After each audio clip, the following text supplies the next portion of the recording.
যে সকল সনাতনীরা অজুহাত দাও যে আমরা ম্যাচে থাকি, এখানে বসে ধর্মকর্ম হয় না, তাদের উদ্দেশ্যে বলি, মুসলমান ভাইরা প্রতিদিন 5 ওয়াক্ত নামাজ পড়তে না পারলেও জুম্মার শুক্রবার দিনে অবশ্যই তারা নামাজ পড়ে। আজ তো একাদশী, দেখি ম্যাচে থেকে আজকে কে একাদশী রয়েছে, অবশ্যই কমেন্ট করে জানাও।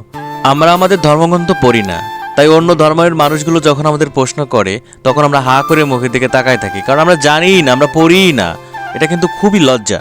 আসল কথা হচ্ছে, অনেক ধর্মে যেমন শৈশব থেকেই ধর্মীয় প্রতিষ্ঠান যেমন মাদ্রাসা, চার্চ, স্কুল গিয়ে শাস্ত্রপাঠ বাধ্যতামূলক বা প্রথাগত বিষয় হয়ে গেছে, হিন্দুদের ক্ষেত্রে তেমন কোনো কেন্দ্রীয় প্রাতিষ্ঠানিক কাঠামো খুব একটা নেই।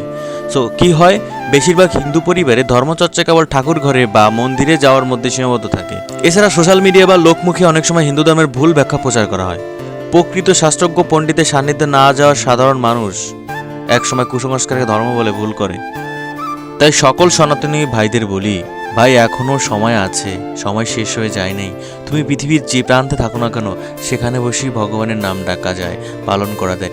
এই তো কয়েকদিন পরেই তো বৃহস্পতিবার তোমার হচ্ছে নৃসিংহদেবের বিশাল একাদশী, ওই দিন একদম নির্জলা উপবাস থাকতে হবে। আমি অবশ্যই থাকবো, এটা বছরে একবার আসে, এটা কিন্তু অনেক উপকারীও। মনে করো যে কত হাজার একাদশীর না থাকলেও এই একটা একাদশী থাকলে সেটা কিন্তু ফল হবে। আমি প্রতিদিন সন্ধ্যাবেলায় গীতা পাঠ করি, স্নান টান করে গীতার ধ্যান করি, গীতা পাঠ করি, কারণ এটা আমাদের দরকার। ভাই হিন্দু হয়ে জন্মগ্রহণ করেছি, একটু তো কিছু করতে হবে।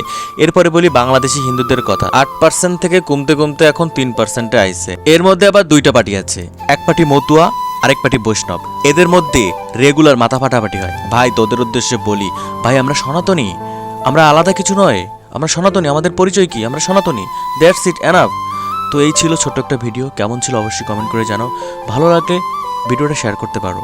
ফেসবুক থেকে দেখলে অবশ্যই ফলো করো, কেউ ফলো করো না ভাই, সনাতনী ভাইরাই আমাদের সাপোর্ট করে না, এটা দুঃখের বিষয়। আর ইউটিউব থেকে দেখলে অবশ্যই চ্যানেলটা সাবস্ক্রাইব করো।